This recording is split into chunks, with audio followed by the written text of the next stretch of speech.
Hello, everybody. This is Daniel Barrett here, your boy, Daniel Barrett from AdWordsNerds.com. I want to make this quick video because this is something I've been thinking about a lot, and I think it applies directly to real estate investing, and it applies directly to online marketing, which is, of course, what I do, online marketing for real estate investors.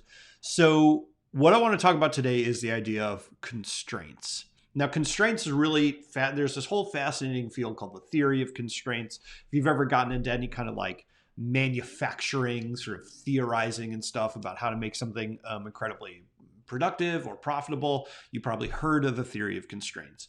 And it can get pretty complicated. So I think for real estate investing, right, the important thing is just to really narrow this down to a core concept that you can immediately apply. And that's this question of asking yourself, where is the constraint? Now, what's a constraint? You can imagine like, if you imagine a tube where water is flowing through a tube, right? Let's say, I don't know, a gallon of water can flow through this tube in 30 minutes, okay?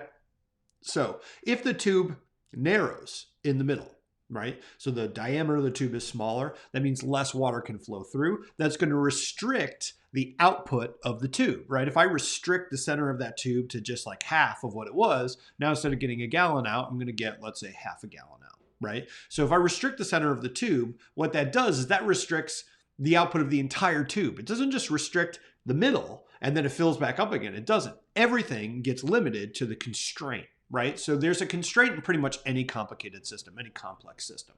Your real estate investing business has a constraint in it.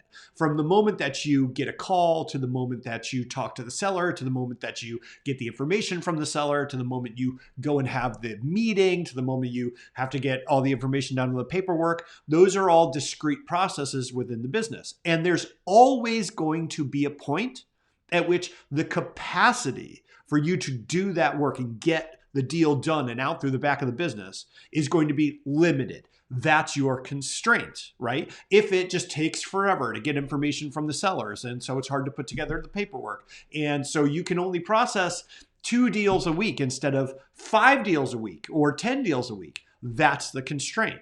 Right? If the constraint is the amount of time that you have to be on the phone because you only have an hour a day to be on the phone, so you can only follow up with so many leads, and your team on the back end can probably do 10 deals a month, but you can only process 5 deals worth of leads through the front end, that's the constraint, right? And the important thing to remember about the constraint is that the constraint controls the business. It's not just slow up here and you can make it up elsewhere. Wherever a business hits the constraint, the limiting factor that limits the entire output of the business. Okay. So optimizing the constraint, making the constraint less constrictive, right, is absolutely critical. Now in online marketing, I teach this exact same process. So I have a coaching program. It's called the Search, Click, Convert Bootcamp program.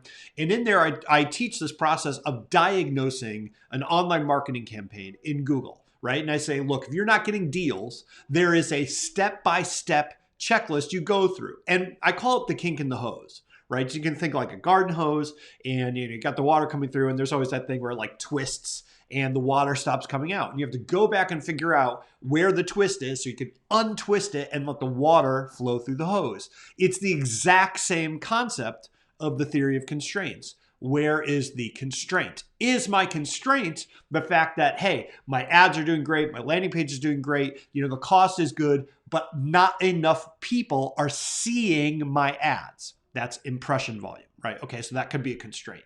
Is the constraint like, yeah, a ton of people see my ads and my landing page is great and my cost is great, but not enough people click the ads?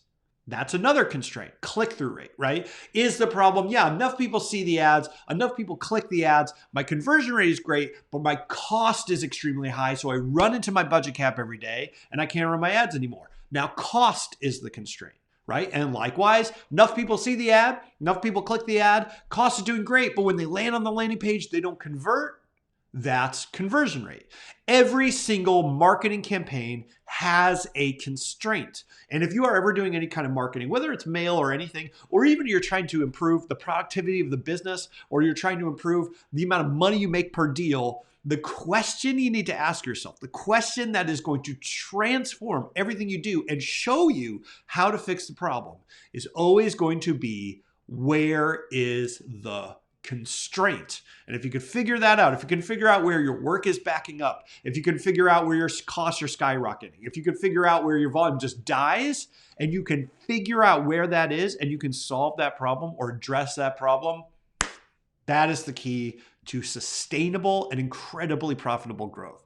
So I hope that makes sense. Leave me a comment. Let me know if you have any questions about this. There's a bunch of books I can recommend on this. I love learning about this stuff. So let me know if you like it too. And ask yourself, where's the constraint? Life-changing question. And I'll talk to you soon. Bye-bye.